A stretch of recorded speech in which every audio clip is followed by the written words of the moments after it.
সুবহানাল্লাহ। হাতের শিরায় লেখা আল্লাহর নাম, সুবহানাল্লাহ। 1830 সালের কাবা শরীফের দৃশ্য, মাশাআল্লাহ। মরুভূমির খেজুর গাছ দিয়ে তৈরি, আল্লাহর নাম, সুবহানাল্লাহ।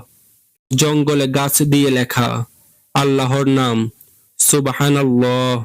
কৃষকরা ধান খেতে তৈরি করছে, আল্লাহর নাম, সুবহানাল্লাহ। শুকনো মরুভূমিতে গাছের মধ্যে লেখা, আল্লাহর নাম, সুবহানাল্লাহ। মাঠের ময়দানে গাছ দিয়ে লেখা, আল্লাহর নাম, সুবহানাল্লাহ। পাহাড়ের গায়ে লেখা আল্লাহর নাম, সুবহানাল্লাহ। কাঁচা মরিচ দিয়ে তৈরি, আল্লাহর নাম, সুবহানাল্লাহ। পেঁয়াজের ভিতরে লেখা আল্লাহর নাম, সুবহানাল্লাহ। বিজলি থেকে সৃষ্টি হওয়া আল্লাহর নাম।